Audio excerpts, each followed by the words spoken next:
एक ईरानी जवान था, नाम इसका था रज़ा।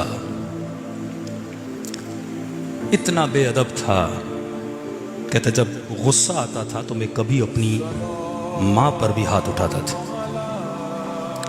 अब माँ बाप आपको पता है बच्चों को हिदायत करते हैं। आज ज़माना बहुत बिगड़ चुका, निगाहें आलूदा, कान आलूदा, किरदार आलूदा। माँ बाप समझाते थे, लेकिन कहता मैं तंग आ गया डेली माँ बाप की हिदायत से। मैंने घर छोड़ा, तेहरान में एक फ्लैट लिया, उस फ्लैट में जाके मैं बस गया। अब डेली बेसिस पे ईरान में टैक्सी चलाना बड़ा आम है। ज़रूरी नहीं कि आपके पास पीली टैक्सी हो, आप कोई भी टैक्सी हो रोड पे चलाएं, लोग को उठाए, मुसाफिर किसी करें, अच्छी कमाई है इस चीज़ की। कहता मैं सुबह से शाम तक टैक्सी चलाता था, जो पैसे बचते थे उसको अय्याशी पे खर्च कर देता था। दोस्त आते थे, कभी जुआ खेलते, कभी कौन सा गुनाह, कभी कोई गुनाह। कोई मेरी ज़िंदगी में सरहद नहीं थी, हद नहीं थी। कहते मुहर्रम का महीना शुरू हुआ। अब बंदा कितना भी बुरा हो ना, कम से कम 10 दिन मुहर्रम में अच्छा बन जाता है। मतलब थोड़ा सा उसमें अदब भी हो ना, तो इन 10 दिनों में इमाम हुसैन का अदब जरूर कर देता है। कहता मैंने दोस्तों को फ़ोन किया, पहली मुहर्रम, दूसरी मुहर्रम, कोई दोस्त मेरे पास नहीं आया। रात को हमारी महफिल लगती थी, गुनाह की महफिल। दोस्तों को फ़ोन किया, भाई क्यों नहीं आ रहे? 2 दिन गुजर गए, 3 दिन गुजर गए। उन्होंने कहा कि रज़ा हम नहीं आ सकते क्योंकि मुहर्रम का चांद नजर आ चुका है। हम बड़े गुनहगार हैं, लेकिन मुहर्रम में हमें शर्म आती है, हम गुनाह कैसे करें? फिर इसने फ़ोन किया, किसी दोस्त ने नहीं सुना। कहते यहाँ तक कि 6 मुहर्रम गुजर गई। तंग आ गया, गुनाह का आदी था। कहते मैंने रात के 1-2 बजे तेहरान में टैक्सी निकाली। एक रोड से जा रहा था, एक नौजवान लड़की रोड पे खड़ी थी। उसने इशारा दिया मुझे आगे तक छोड़ दो। मैंने उसे टैक्सी में बिठाया। गुनाह का आदी था, निगाहें आलूदा थी, नीयतें कसीफ और नजस थी। कहता मैंने अपनी गाड़ी के आईने से उस लड़की को देखा, चादर पहनी हुई मुहज्जबा लड़की थी। तो मैंने उसे गंदा इशारा किया, गंदी बातें करना शुरू कर दी। उसने कहा खौफे खुदा करो, मुहर्रम का महीना है, हुसैन से शर्म करो।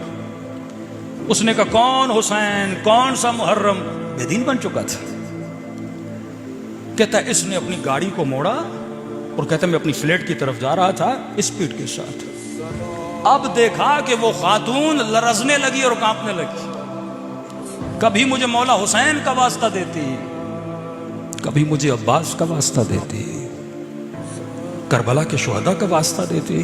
कहता मेरे ऊपर जर्रा बराबर भी असर नहीं हुआ। आखिर में उसने कहा कि ऐ बदबख्त शर्म करो, मैं सैयदजादी हूं। कहता मैंने इसका भी लिहाज नहीं किया कि ये सैयदजादी है। कहता जब मैंने लिहाज नहीं किया, उसी स्पीड से गाड़ी को लेता हुआ आगे बढ़ रहा था, तो इसने कहा किसी का भी शर्म नहीं करता, मेरी दादी जहरा का शर्म कर ले। कहता है जैसे सैयदा जहरा का नाम आया, कहता है मुझे नहीं पता मुझे क्या हुआ, बदन पे लर्जा तारी हुआ। पैदाइशी शिया तो था ना। कहता मैंने उसे कहा बता कहाँ छोड़ना है? उसने कहा मैं इमाम बारगाह जा रही थी मजलिस पे, तुझे बीबी का वास्ता, मुझे मजलिस पे उतार दे। कहता मैंने जाके गाड़ी रोकी उस मोहल्ले में, वो उतरी। उतरने के बाद फ्रंट सीट पे जो शीशा था उसके सामने आके खड़ी हो गई और मुझे कहा कि तेरा बहुत शुक्रिया, मैं मजलिस में जा रही हूं, तुझे दुआ दूंगी क्योंकि तूने मेरी दादी जहरा का एहतराम किया, तूने मेरी दादी जहरा का अदब किया। जैसे मैंने दादी का नाम लिया, तूने फौरन आके मुझे उतार दिया। कहता मैं खामोश खड़ा था, वो मजलिस में चली गई। जब मैंने गौर किया ये तो मेरा ही मोहल्ला है, कई महीनों से अपने माँ बाप के पास नहीं गया। कहता फौरन मैंने गाड़ी पार्क की। अब देखिए बंदा जब अदब का मुजाहिरा करता है ना, अब आहिस्ता आहिस्ता अहले बिदअत उसे हिदायत कैसे देते हैं, आहिस्ता आहिस्ता उसे अपने करीब कैसे लेकर आते हैं। कहता जैसे मैं गाड़ी से उतरा, मैं अपने घर गया, घर के अंदर जाकर बैठ गया। मुहर्रम का महीना था, ना वालिदा घर में थी ना बाबा घर में था। इतने में मैंने टीवी खोली। कहते मौलाना जब टीवी खोली तो इत्तफाक से टीवी पर बैनुल हरमैन को दिखाया जा रहा था।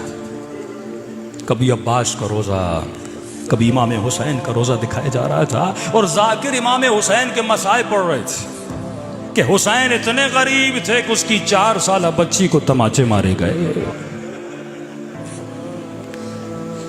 शियों का इमाम इतना गरीब था कि उसके जनाजे पे घोड़े दौड़ाए गए। कहता जब मैंने मसाइब सुनना शुरू किए ना तो मैंने रोना शुरू किया। फिर मैंने चैनल बदला तो अचानक मैंने क्या देखा, जन्नतुल बकी दिखाया जा रहा है, और जाकिर सैयदा जहरा के मसाइब पढ़ रहा है कि हुसैन की अम्मा इतनी मजलूमा थी कि उनकी पसलियों को तोड़ दिया गया था। कहता मेरी कैफियत बदल गई। कई सालों के बाद मसाइब सुन रहा था। ये मजलिस हुसैन 1000 सालों का सफर लम्हों में तय करवाती है। कहता इतने में घर का दरवाजा खुला, मैंने क्या देखा, मेरी बूढ़ी माँ जिसकी बेहतरामी करता था, जिसकी बेअदबी करता था, वो घर में दाखिल हुई, और इतने महीनों के बाद जब मुझे देखा माँ खुश हो गई। कहता मैं दौड़ा दौड़ा गया और माँ के कदमों पे गिर गया। कहता मेरी माँ ने बड़े प्यार भरे हाथों से मेरे सर को बुलंद किया। जब मेरी आंखों में आंसू देखे ना, कहने लगी रजा तू वो नहीं है जो घर छोड़ के गया था, तू बदल गया है, क्या हुआ है तुझे। कहने लगा अम्मा कहाँ से आ रही हो। कहा हुसैन की मजलिस से आ रही हूँ। कहा अम्मा अगर जहमत न हो मुझे हुसैन की मजलिस में लेकर जाओगे। इसके मोहल्ले वाले कहते हैं जब इसने मजलिस में आना शुरू किया, इससे बड़ा नमाजी, इससे बड़ा मुत्तकी, इससे बड़ा परहेजगार उस दिन के बाद किसी ने नहीं देखा। कभी अज़ादारों की बर्तनों को धोता, कभी जूतियां बनाता, कभी मसाइब पे इतना रोता, किसी ने ऐसा रोता हुआ किसी को नहीं देखा। कहा 40 के दिन आए, काफिला बना। मस्जिद के काफिले सालार ने कहा हमें काफिले पे जाना है। जिस लड़के को लेकर जाना था वो बीमार हो गया। कहा किसको लेकर जाएं। सब ने कहा रजा बड़ा अच्छा लड़का है, इसे लेकर चलते हैं। इसे कहा तुम कोई पैसे न दो, लोग कहते तू हमारे साथ चलो। कहते जैसे मैं करबला पहुंचाना, कहते मौला हुसैन मुझे पता होता इतने करीम हैं, इतने जल्दी राजी हो जाते हैं मौला, मैं कब का आपके दरवाजे पे आ जाता।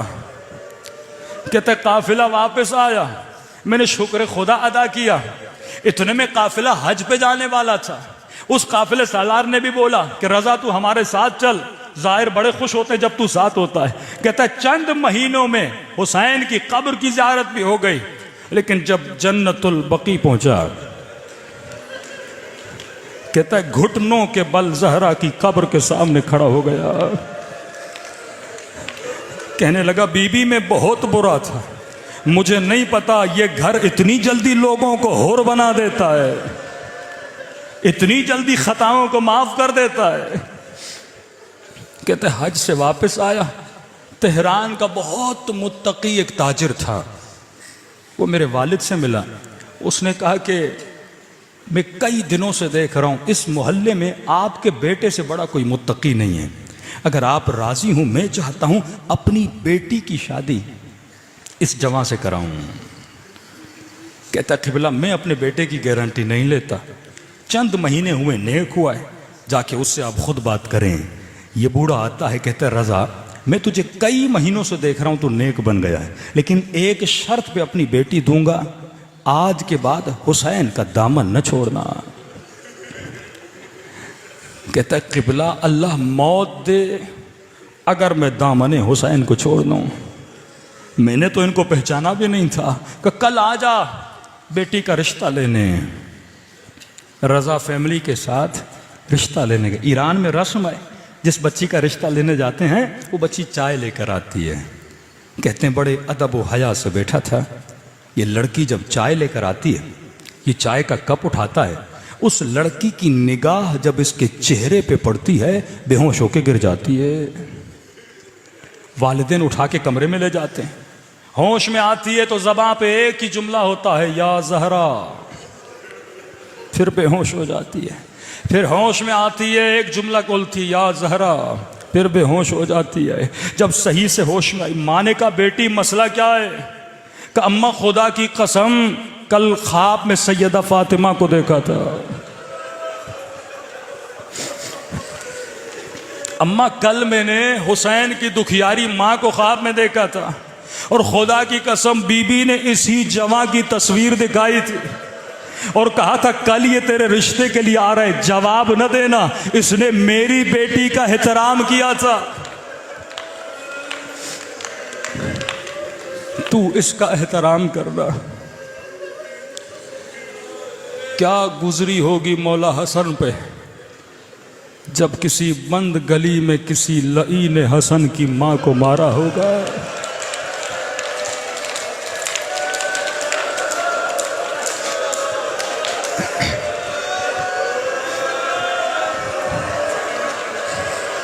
मसाइब को जब तक महसूस नहीं करोगे ना, दिल से रो नहीं पाओगे। ये रातें रोने की रातें। मैंने एक जवां से एक सवाल किया था, मैंने कहा जवां मुझे ये बता, अगर किसी बंद गली में तेरी नजरों के सामने तेरी मां को कोई तमाचा मारे,